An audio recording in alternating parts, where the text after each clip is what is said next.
నమస్కారం Whitefield news కి స్వాగతం. ముందుగా ముఖ్యాంశాలు. జాతీయ నులిపురుగుల నివారణ దినోత్సవం సందర్భంగా విద్యార్థులకు మొదటి విడత ఆల్బెండజోల్ మాత్రల పంపిణీ చేసిన తిరుపతి జిల్లా కలెక్టర్ వెంకటేశ్వర్. మంగళం డిపోను ప్రైవేటు సంస్థకు అమ్మే హక్కు ఎవరిచ్చారు? ఉపసంహరించుకోకుంటే ప్రజా ఉద్యమం తప్పదు. రాష్ట్ర ప్రభుత్వానికి సిఐటియు రాష్ట్ర అధ్యక్షులు కందరపు మురళి హెచ్చరిక. బీసీల సంక్షేమానికి తెలుగుదేశం పార్టీ ఆనాడు ఎన్టీఆర్ నుండి నేడు సీఎం చంద్రబాబు లోకేష్లు కృషి చేస్తున్నారు. కొనియాడిన బీసీ నేతలు జగన్నాథం, పెరుమాల్ మధు. వార్తల్లోని వివరాలు. జాతీయ నులిపురుగుల దినోత్సవం సందర్భంగా 1 నుండి 19 సంవత్సరాల వయసు గల పిల్లలకు నులిపురుగుల నివారణ చర్యల్లో భాగంగా 400 మిల్లీగ్రామ్ ఆల్బెండజోల్ మాత్రల పంపిణీ కార్యక్రమాన్ని తిరుపతి జిల్లా కలెక్టర్ వెంకటేశ్వర్ మంగళవారం తిరుపతి కలెక్టరేట్లో ప్రారంభించారు. ఈ సందర్భంగా జిల్లా కలెక్టర్ మాట్లాడుతూ పిల్లల ఆరోగ్య పరిరక్షణలో నులిపురుగుల నివారణ అత్యంత కీలకమని తెలిపారు. నులిపురుగుల వల్ల రక్తహీనత, పోషకాహార లోపం, ఎదుగుదల మందగింపు వంటి సమస్యలు తలెత్తే అవకాశం ఉన్నందున ప్రభుత్వం చేపడుతున్న ఈ కార్యక్రమాన్ని ప్రతి తల్లిదండ్రులు, ఉపాధ్యాయులు ప్రాముఖ్యతతో తీసుకోవాలని సూచించారు. ఈ కార్యక్రమం జిల్లాలోని అన్ని ప్రభుత్వ, ప్రైవేటు పాఠశాలలు, కళాశాలలు, అంగన్వాడీ కేంద్రాలలో పంపిణీ చేసి విద్యార్థులకు ఆల్బెండజోల్ మాత్రలపై విస్తృతంగా అవగాహన కల్పించాలన్నారు. జిల్లాలోని అర్హత గల పిల్లలందరికీ ఆరోగ్య శాఖ, విద్యాశాఖ, ఐసీడీఎస్ విభాగాల సమన్వయంతో మాత్రలను పంపిణీ చేయాలని తెలిపారు. విద్యార్థులు ఆరోగ్య సిబ్బంది సూచనల మేరకు మాత్రలను తీసుకోవాలని, పరిశుభ్రత పాటించడం, చేతులు శుభ్రంగా కడుక్కోవడం వంటి అలవాట్లు అలవరుచుకోవాలని కోరారు. అనంతరం విద్యార్థులకు 400 మిల్లీగ్రాముల ఆల్బెండజోల్ మాత్రలను జిల్లా కలెక్టర్ పంపిణీ చేశారు. ఫిబ్రవరి 2026లో నిర్వహిస్తున్న ఈ మొదటి విడతలో తిరుపతి జిల్లాలో మొత్తం 4,97,311 మంది పిల్లలకు ఆల్బెండజోల్ మాత్రలను వేయనున్నట్లు తెలిపారు. నేడు గైర్ హాజరైన లేదా అనారోగ్యంతో ఉన్న పిల్లలకు 24 ఫిబ్రవరి 2026న మాపాప్ దినంగా ఆల్బెండజోల్ మాత్రలు పంపిణీ చేయనున్నట్లు వెల్లడించారు.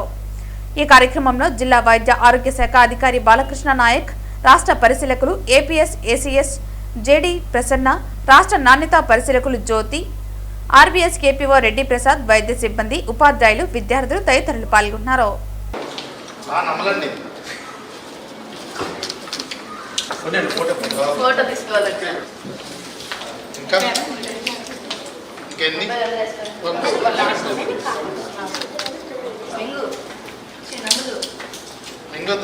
ప్రభుత్వం నిర్వహిస్తున్న కుటుంబ సమగ్ర సమాచార సర్వేని త్వరగా పూర్తి చేయాలని తిరుపతి నగరపాలక సంస్థ కమిషనర్ మౌర్య అధికారులను ఆదేశించారు.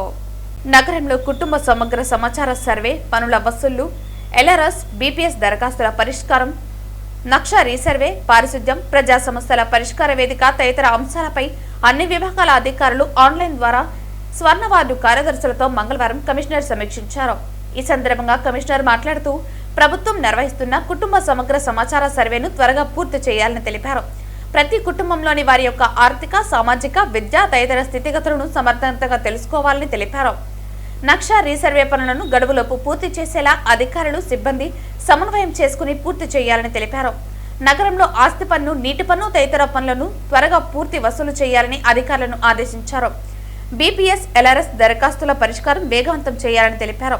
ఈ దరఖాస్తులను క్షేత్రస్థాయిలో క్షుణ్ణంగా పరిశీలించాలని తెలిపారు. ప్రజా సమస్యల పరిష్కార వేదికలో వచ్చిన వినతులను ఎప్పటికప్పుడు పరిష్కరించేలా చర్యలు తీసుకోవాలని సూచించారు. స్వర్ణ వార్డు కార్యదర్శులు ప్రజలకు అందుబాటులో ఉండి ప్రజల సమస్యలు పరిష్కరించాలని సూచించారు. కాలువల్లో చెత్త పేరిపోకుండా ఎప్పటికప్పుడు తొలగించి పారిశుద్ధ్య పనులు మరింత మెరుగ్గా చేపట్టాలని తెలిపారు. నగరంలో ఎక్కడా చెత్త కుప్పలు లేకుండా తొలగించాలని పారిశుద్ధ్య విభాగం అధికారులను ఆదేశించారు. కుటుంబ సమగ్ర సమాచార సర్వేకి వచ్చే మా స్వర్ణ వార్డు కార్యదర్శులకు సమాచారం అందించి సహకరించాలని, పన్నులు సకాలంలో చెల్లించి నగర అభివృద్ధికి సహకరించాలని కమిషనర్ ప్రజలను కోరారు. ఈ సమావేశంలో deputy commissioner Amaraiah, superintendent engineer Shyam Sundar, municipal ఇంజనీర్లు Tulasi Kumar, Gomathi, health officer doctor Yuva Anvesh తదితర అధికారులు పాల్గొన్నారు. బీసీల సంక్షేమానికి తెలుగుదేశం పార్టీ ఆనాడు ఎన్టీఆర్ నుండి నేడు సీఎం చంద్రబాబు లోకేష్లు కృషి చేస్తున్నారని బీసీ నేతలు జగన్నాథం, పెరుమాల్ మధులు టీడీపీని కొనియాడారు.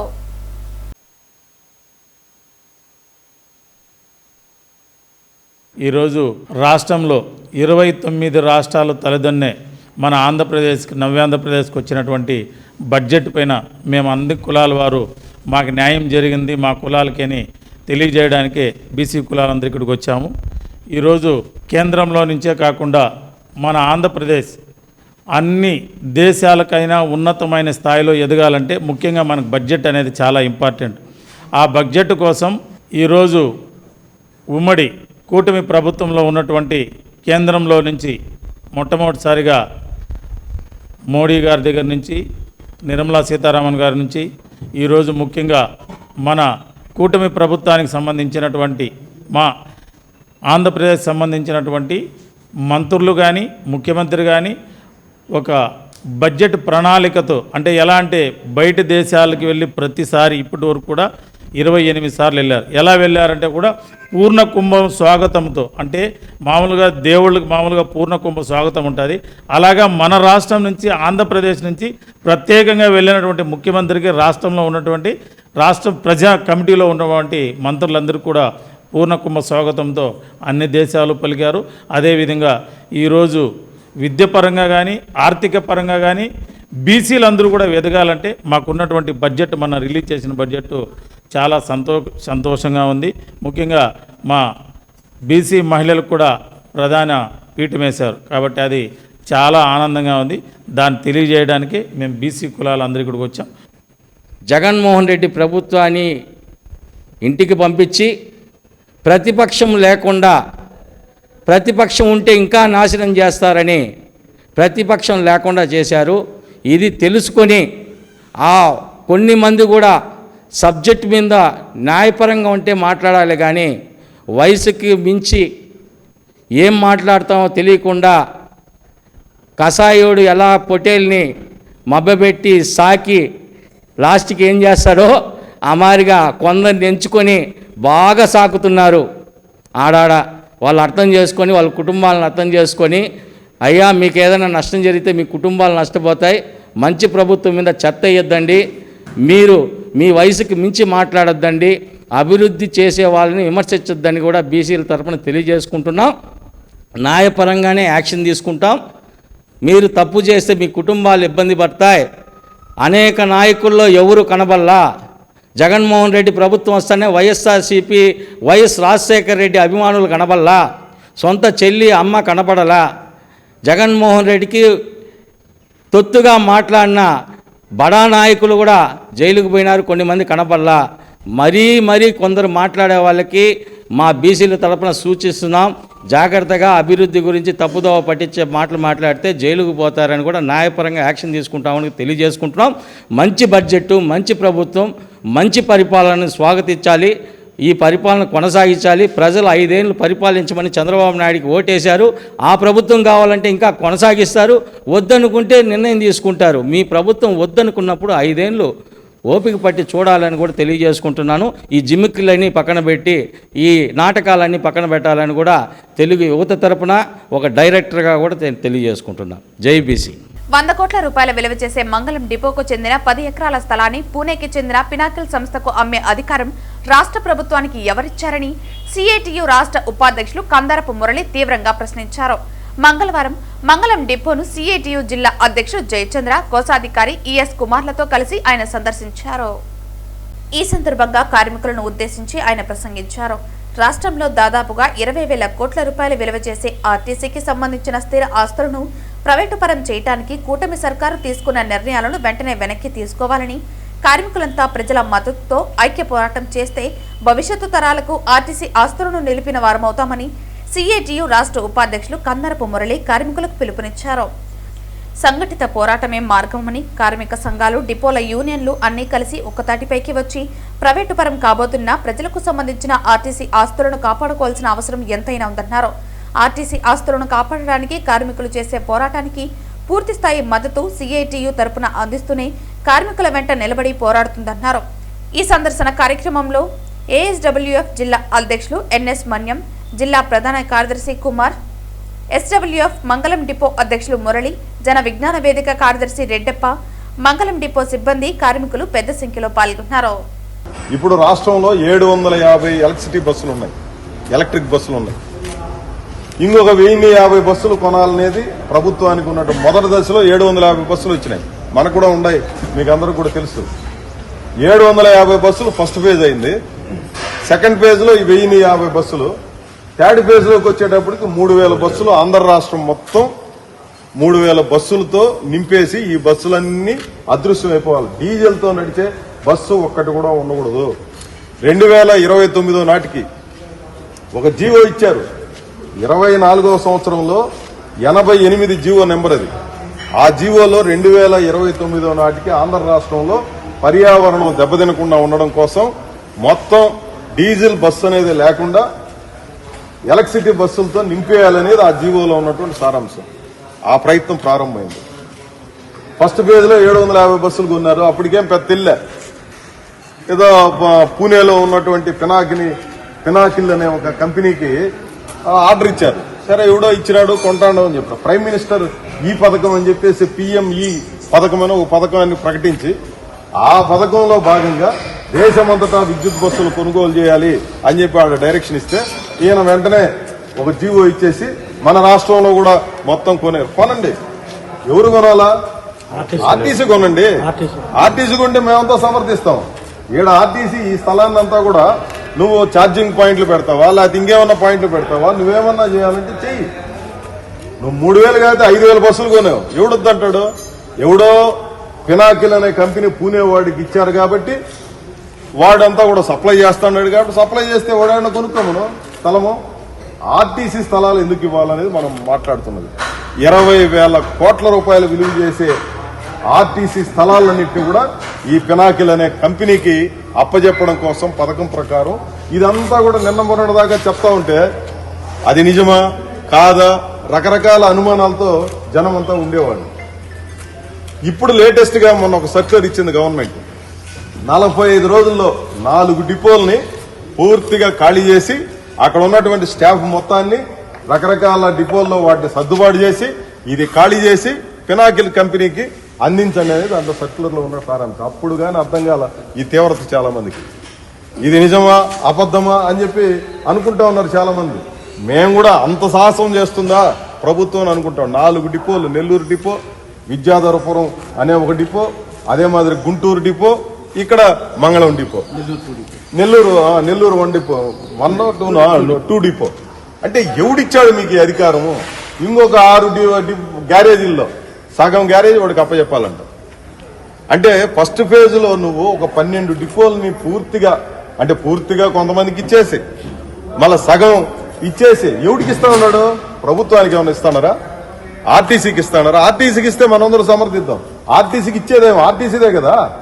కాబట్టి ఇక్కడైనా నువ్వెవడో ప్రైవేట్ కంపెనీ వాడికి ఇక్కడ ప్రజల సొత్తు. ఇది ఆర్టీసీ అంటే ప్రజల సొత్తు, కార్మికుల సొత్తు, ప్రభుత్వ సొత్తును దానం చేయడానికి ఎక్కడ మీకు హక్కు ఇచ్చారు? ఈ మధ్యలో విశాఖపట్నంలో మన ముఖ్యమంత్రి గారి తనయుడు మంత్రి లోకేష్ గారు చెప్తాడు, ఎకరా భూమి 99 పైసలకి ఇస్తామయ్యా, మా ఇష్టమయ్యా అని అంటాడు. మీ స్థలం అయితే ఇచ్చేయి. నారావారిపల్లిలో మీకేమైనా స్థలం ఉంటే మీరు ఇచ్చేయండి, లేదంటే ఇంకేమైనా మీకుంటే ఇచ్చేయండి. ప్రజల సంపదను మీరు ఇవ్వడానికి మీరెవరు?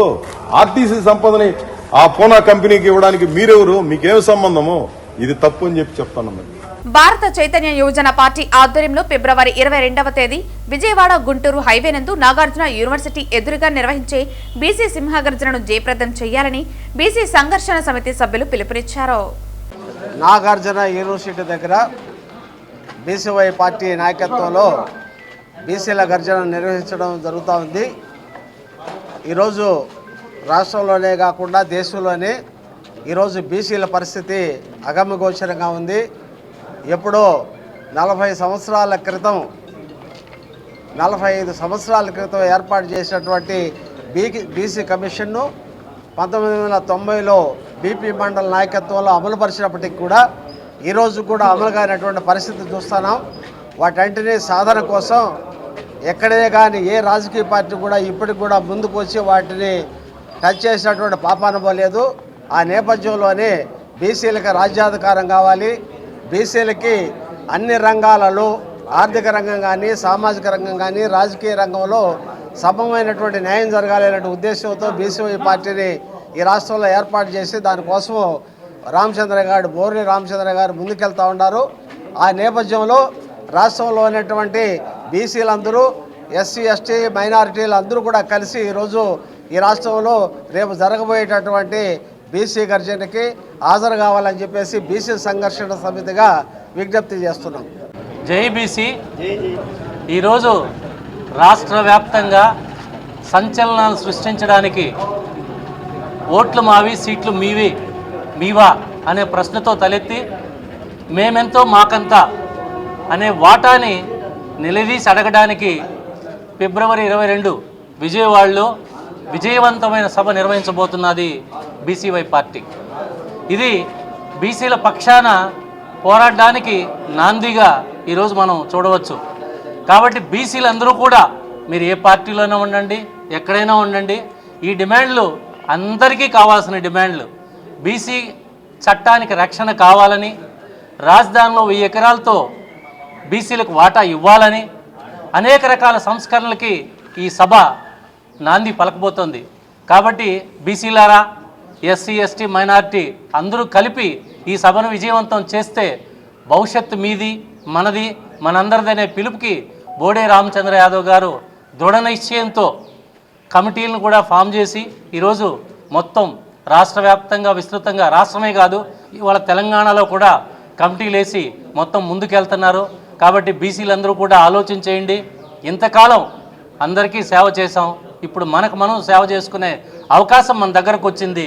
కాబట్టి మనందరం వినియోగించుకుంటే మీ భవిష్యత్తు మీ చేతుల్లో ఉంటుంది. కాబట్టి మీరందరూ కూడా ఆలోచన చేసి 22వ తారీఖు విజయవాడ సభని జయప్రదం చేయవలసిందిగా ప్రతి ఒక్కరిని కోరుకుంటూ ఓం నమో వెంకటేశాయ మేము బీసీ సంఘర్షణ సమితిగా మీకు విజ్ఞప్తి చేస్తున్నాం.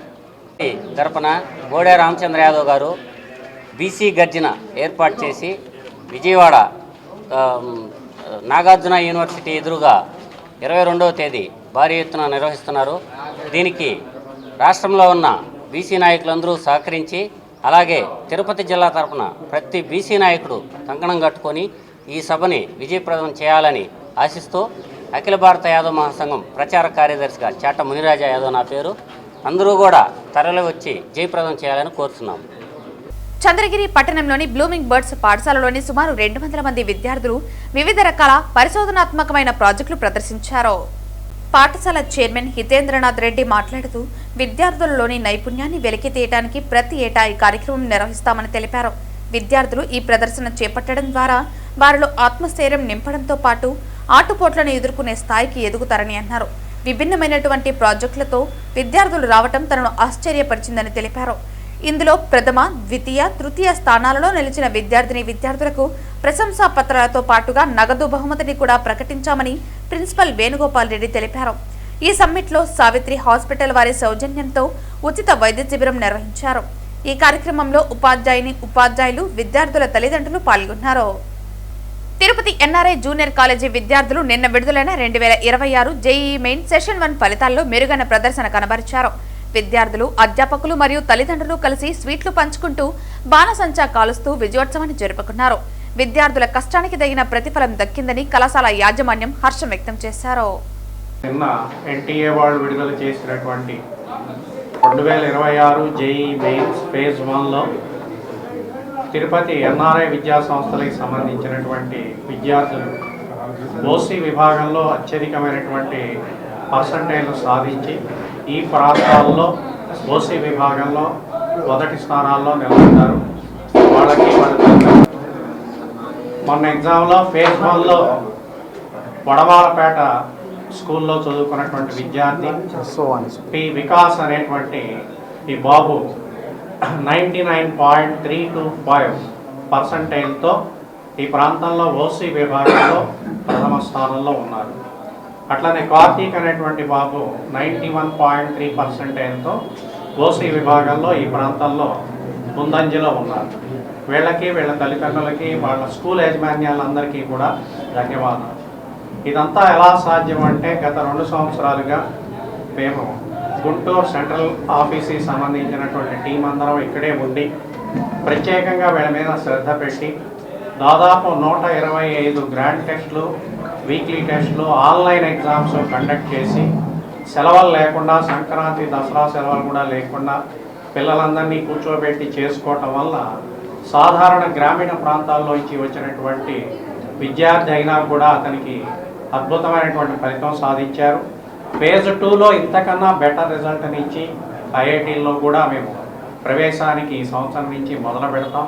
దీని అంతటికీ మా యొక్క ప్రోగ్రామ్ ఏంటంటే సూపర్ 40 ఎన్ఆర్ఐ డైమండ్స్ అని కేవలం సెక్షన్కి 40 తీసుకుంటున్నాం.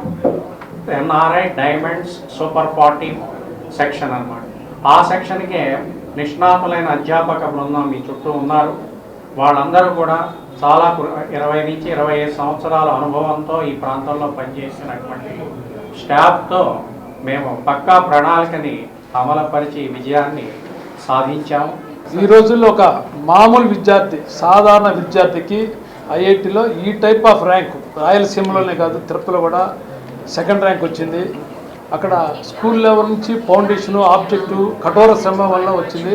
కానీ 2 సంవత్సరాల్లోనే కేవలం మా ప్రోగ్రాం వల్ల, మా ప్లానింగ్ వల్ల, మా టీచింగ్ స్టాఫ్ వల్ల, వీళ్ళందరి కష్టం వల్ల, బాబు కూడా కష్టపడి చేయటం వల్ల వీళ్ళందరికీ ఈ ర్యాంకు రావటం సాధ్యమైనది. నేను విశ్వాని స్కూల్ అని మా ఊర్లోనే ఒక చిన్న ప్రైవేట్ స్కూలు, ఆ స్కూల్లో చదువుకున్నాను. అక్కడ మా ప్రిన్సిపల్ సారు ఈ కాలేజ్ గురించి చెప్పడంతో ఇక్కడ చేరాను. ఇక్కడ ఫస్ట్ ఇయర్ బాగానే లాక్కొచ్చారు, కానీ జేఈఈ మెయిన్స్లో పెద్దగా ఇంట్రెస్ట్ చూపించలేదు. నేను ఫస్ట్ ఇయర్ అంతా ఐబీ మీద మిగతా ఎగ్జామ్స్ మీద ఫోకస్ చేస్తూ ఉన్నాను.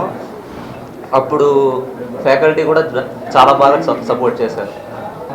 సెకండ్ ఇయర్కి వచ్చిన తర్వాత కంప్లీట్గా జేఈఈ మెయిన్స్ మీద ఇంట్రెస్ట్ పెట్టాను. అసలు ఒక 7 నెలల పాటు కంటిన్యూస్గా అసలు లీవ్లే లేకుండా అందరు టీచర్స్ వచ్చారు. ప్రతి ఒక్కరు రాత్రి 10 దాకా, మార్నింగ్ 6 నుంచి రాత్రి 10 దాకా క్లాసెస్ చెప్పారు.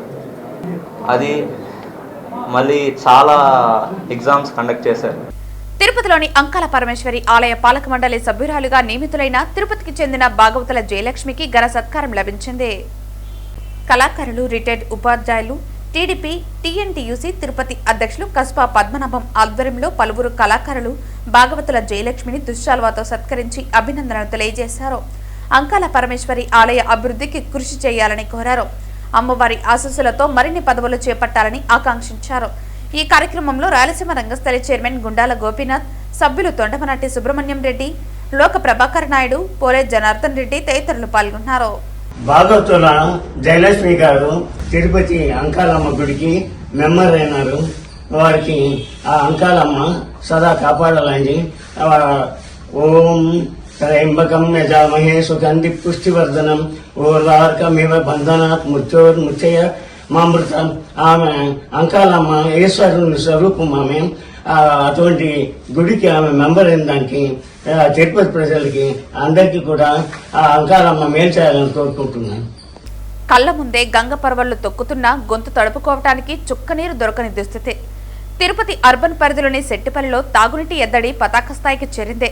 సుమారు 800 కుటుంబాలు బిందెకు నీరు కోసం కిలోమీటర్ల మేర క్యూలైన్లు కట్టాల్సిన పరిస్థితి నెలకొంది.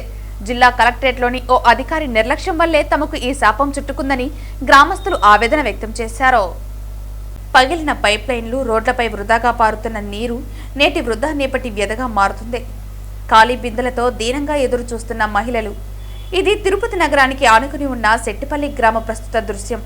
గత ప్రభుత్వ హయాంలో పంచాయతీగా ఉన్న సెట్టిపల్లిని మున్సిపల్ కార్పొరేషన్లో విలీనం చేశారు. నగరంలో కలిస్తే కష్టాలు తీరుతాయని ఆశించిన జనానికి ఇప్పుడు చుక్కనీరు కూడా గగనమైంది. గ్రామం మీదుగా వెళ్లే తెలుగంగా ప్రధాన పైప్ లైన్ నుంచి నేరుగా వాటర్ ట్యాంకు కనెక్షన్ ఇచ్చారు. అయితే శాశ్వత ప్రాతిపదికన ప్రత్యేక పైప్ లైన్ వ్యవస్థను ఏర్పాటు చేయకపోవడంతో పంపిణీలో తీవ్ర అంతరాయం ఏర్పడుతోంది. దీనివల్ల ఊరిలో కొన్ని ఇళ్లకు నీరు అందుతుంటే మరికొన్ని ఇళ్లకు ఎండిన గొట్టాలే దర్శనమిస్తున్నాయి. ప్రస్తుత కూటమి ప్రభుత్వం అధికారంలోకి వచ్చి 2 ఏళ్లు గడుస్తున్నా అభివృద్ధి హామీలు నీటి మూటలుగానే మిగిలిపోయాయని గ్రామస్తులు మండిపడుతున్నారు. ముఖ్యంగా జిల్లా కలెక్టరేట్లోని ఓ డిప్యూటీ తహసీల్దార్ వ్యవహారాల శైలిపై తీవ్ర విమర్శలు వ్యక్తమవుతున్నాయి.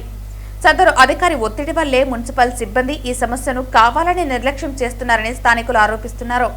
పైప్లైన్ లీకేజీల వల్ల నీరు రోడ్ల పాలవుతున్న స్థానిక నీటి సరఫరా సిబ్బంది పై అధికారులకు సమాచారం అందించడం లేదని గ్రామస్తులు ధ్వజమెత్తుతున్నారు. మేము దాహంతో అలమటిస్తున్నామని, మా బాధలు ఎవరికి చెప్పుకోవాలి అంటూ ఆ గ్రామస్తుల మహిళలు రోడ్డెక్కారు. పైప్లైన్ మరమ్మతులు చేయమని అడిగితే స్పందన లేదని, మెయిన్ లైన్ నుంచి కనెక్షన్ తీసుకోవచ్చా అని మీడియా ప్రతినిధుల ప్రశ్నలకు తీసుకోవచ్చని చెప్పడం అతిశయోక్తని అధికారులు బాధ్యతారాహితంగా సమాధానం చెప్పడంపై తీవ్ర నిరసన వ్యక్తమవుతోంది. అంతేకాదు నీళ్లు వదలాలి అంటే ఏ అర్ధరాత్రిలో ఈ నీటిని వదులుతున్నారంటే అధికారులు సిబ్బంది నిర్లక్ష్యం మనకు ఇట్టే తెలుస్తుంది. సెట్టిపల్లిలో పరిస్థితి చూస్తుంటే నోరున్నా పలకలేని నీరున్నా తాగలేని చందంగా మారింది. ఇప్పటికే నీటి ఎద్దడితో సతమతమవుతున్న ప్రజలు రానున్న వేసవిని తలుచుకుని వణికిపోతున్నారు. ఇప్పటికైనా జిల్లా కలెక్టర్ వెంటనే స్పందించి క్షేత్రస్థాయిలో పర్యటించాలని, ప్రత్యేక పైప్లైన్ ఏర్పాటు చేసి లీకేజీలను అరికట్టాలని సెట్టిపల్లి వాసులు డిమాండ్ చేస్తున్నారు. ఈరోజు ఇంతమంది మహిళలు నీటి సమస్యతో ఇబ్బంది పడుతున్నారంటే ఇప్పుడున్న అధికారులు వైఫల్యం అని క్లియర్గా తెలుస్తోంది. మన వాళ్ళు చెప్పడం వల్ల ఏమవుతుందంటే ఇప్పుడు కొంచెం వాటర్ కలుషితమై బురద నీళ్ళు వస్తుందని ఫోటోలు పెట్టినా కూడా అతను తెలుగుగంగకు సంబంధించిన వాసు అని ఆయన పట్టించుకోకుండా ఏనో ఏమనుకుంటాను నాకు తెలిసి ఆయన పట్టించుకోకుండా ఆయనకి తొత్తులుగా ఉన్నట్టు లేదంటే వాళ్ళకి అనుకూలంగా ఉన్న వాళ్ళకి మాత్రం వాటర్ లైన్ మెయిన్ లైన్లో ఇవ్వడం అనేది చాలా దారుణం. ఇది ఆ విధంగా ఇవ్వడం వల్ల ఒకరు ఇద్దరికి అతను న్యాయం చేస్తుండొచ్చినా కానీ ఇంత గ్రామానికి అన్యాయం జరిగినట్టు అవుతోంది. కాబట్టి ఈ వాసు గారికి కూడా తెలియజేయడం, పత్రికాముఖంగా తెలియజేయడం ఏంటంటే అటువంటి దొంగ కనెక్షన్లు కానీ మెయిన్ లైన్లు ఇవ్వడం కానీ అవన్నీ లేకుండా సమానంగా గ్రామంలో అందరూ సమానమే, అందరికీ నీళ్లు పోవాలనే ఉద్దేశంతో ఎక్కడ కానీ పైప్ లైన్ లీకేజ్ వచ్చినా ఇమీడియట్లీ దాన్ని సాల్వ్ చేసే విధంగా చేసుకుంటూ ఇప్పుడు ఆ మెయిన్ లైన్లో నుంచి ఎవరికి కనెక్షన్లు ఇవ్వకుండా చూడాలన్నది మా గ్రామంలో ఉన్న ప్రజలు ప్రతి ఒక్కరికి ముఖ్య ఉద్దేశం. చాలామంది ఇక్కడ ఉన్నారు ఆడవాళ్ళు పాపం చాలా ఇబ్బంది పడుతున్నారు. ఒక పక్క దొంగల భయం, ఒక పక్క రాత్రిలో మేలుకొని నీళ్లు పట్టుకోవాలి. ఈ సమస్యలన్నిటికీ పరిష్కారం చూపే విధంగా ప్రభుత్వ అధికారులు కానీ ప్రభుత్వ రాజకీయ నాయకులు కానీ వీళ్ళందరూ కూడా కృషి చేయాలనేది మా సెట్టిపల్లి యొక్క విన్నపం. కేంద్ర రాష్ట్ర ప్రభుత్వాలు రోడ్డు భద్రతపై ప్రత్యేక దృష్టి సారించి రహవీర్ కార్యక్రమాన్ని రూపొందించడం జరిగిందని చిత్తూరు జిల్లా ఉప రవాణా శాఖ అధికారి గంగా నిరంజన్ రెడ్డి పేర్కొన్నారు. మంగళవారం చిత్తూరు డీటీసీ కార్యాలయంలో గంగా నిరంజన్ రెడ్డి మీడియాతో మాట్లాడుతూ జిల్లాలో రోడ్డు ప్రమాదాలను నివారించేందుకు అనేక చర్యలు చేపడుతున్నట్లు తెలిపారు. గతంలో రోడ్డు ప్రమాదాలు జరిగిన సందర్భంగా ఎవరైనా సహాయ సహకారాలు అందిస్తే వారిపై కేసులు నమోదవుతుందని, కోర్టు చుట్టూ తిరగాల్సి వస్తుందని అభద్రతా భావం ఉండేదని అన్నారు. దీంతో ప్రమాదాలకు గురైన క్షతగాత్రులను పట్టించుకోకుండా వెళ్లిపోయేవారు. దీంతో కేంద్ర రాష్ట్ర ప్రభుత్వాలు రహవీర్ అనే కార్యక్రమాన్ని ప్రవేశపెట్టి సహాయం చేసిన వారికి 25,000 నగదు పారితోషికంతో పాటు ప్రశంసా పత్రాన్ని ఇచ్చే విధంగా చర్యలు చేపడుతున్నట్లు తెలిపారు. మన కేంద్ర ప్రభుత్వ రాష్ట్ర ప్రభుత్వాలు రహదారి భద్రత కోసము వినూత్నమైన చర్యలు చేపట్టడం జరిగింది. దీనిలో భాగంగా రీసెంట్ గా రహవీర్ అనగా రహదారి వీరులు అనే ఒక కొత్త పథకాన్ని ప్రారంభించడం జరిగింది.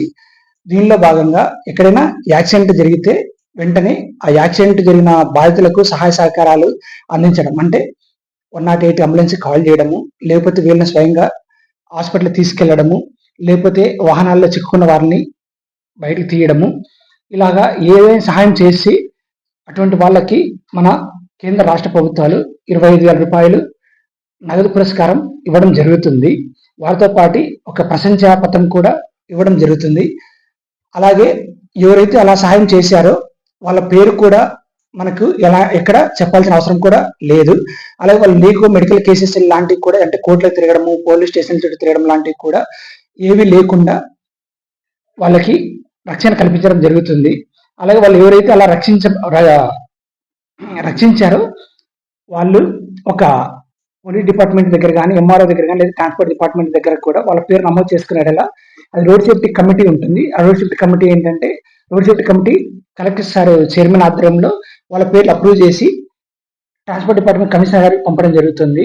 కమిషనర్ గారు అవన్నీ పరిశీలించిన తర్వాత డైరెక్ట్ వాళ్ళ అకౌంట్లో 25,000 అమౌంట్ ఇవ్వడం జరుగుతుంది. కాబట్టి ఇది ప్రజలందరూ కూడా ఎక్కడైనా యాక్సిడెంట్ జరిగేలా వాళ్ళు ఒక మానవత దృక్పథంతో సహాయ సహకారాలు అందించి ఈ పురస్కారాన్ని పొందవలసిందిగా కోరుతున్నాం. Thank you to one and all. అవును, ఏంటంటే మనకు రహదారి ప్రమాదాల్లో ఎవరైతే ఉన్నారో వాళ్ళకి దారిలో వెళ్ళే వాళ్ళు ఎవరైనా కావచ్చు, మనం వాళ్ళకి సహాయం అందించిన వాళ్ళకు ఇది దీనికి ఎలిజిబిలిటీ వస్తుంది. ముందు ఏంటంటే ఇది గుడ్స్ మార్టైన్ పాలసీ అని ముందు ఉన్నది. ఇప్పుడు దాన్ని ముందు 5,000 రూపాయలు నగదు అలాగే ప్రశంసా పత్రం ఇచ్చేవాళ్ళు. ఇటీవల దాని ప్రభుత్వము 25,000 రూపాయలకు పెంచడం జరిగింది. జిల్లాలో 25 బ్లాక్ స్పాట్స్ ఉన్నాయి. వాటిని ఏంటంటే మన రోడ్ సేఫ్టీ కమిటీలో ఎప్పటికప్పుడు వాటిని చర్చించి, కలెక్టర్ సార్ ఆధ్వర్యంలో చర్చించి వాటిని ఆ కన్సర్న్ డిపార్ట్మెంట్, అంటే నేషనల్ హైవే 69 కావచ్చు, నేషనల్ హైవే 42, అలాగే స్టేట్ హైవేలు ఉంటూ వాళ్ళకి మనము రికమెండేషన్స్ పంపించడం జరుగుతుంది కలెక్టర్ సార్. ఇప్పుడు ఆయా ప్లేసెస్లో ఎలాంటి రెక్టిఫికేషన్ చేయాలని పంపించి వాళ్ళు ఏంటంటే వాటిపైన ఆ రెక్టిఫికేషన్స్ చేయడం జరుగుతుంది. వార్తలు ముగించే ముందు ముఖ్యాంశాలు మరోసారి. జాతీయ నులిపురుగుల నివారణ దినోత్సవం సందర్భంగా విద్యార్థులకు మొదటి విడత ఆల్బెండజోల్ మాత్రల పంపిణీ చేసిన తిరుపతి జిల్లా కలెక్టర్ వెంకటేశ్వర్. మంగళం డిపోను ప్రైవేటు సంస్థకు అమ్మే హక్కు ఎవరిచ్చారు? ఉపసంహరించుకోకుంటే ప్రజా ఉద్యమం తప్పదు. రాష్ట్ర ప్రభుత్వానికి సిఐటియు రాష్ట్ర అధ్యక్షులు కందరపు మురళి హెచ్చరిక. బీసీల సంక్షేమానికి తెలుగుదేశం పార్టీ ఆనాడు ఎన్టీఆర్ నుండి నేడు సీఎం చంద్రబాబు లోకేష్ లు కృషి చేస్తున్నారు. కొనియాడిన బీసీ నేతలు జగన్నాథం, పెరుమాల్ మధు. ఈ వార్తలు ఇంతటితో సమాప్తం. తిరిగి వార్తల్లో మళ్ళీ కలుద్దాం. అంతవరకు సెలవు. నమస్కారం.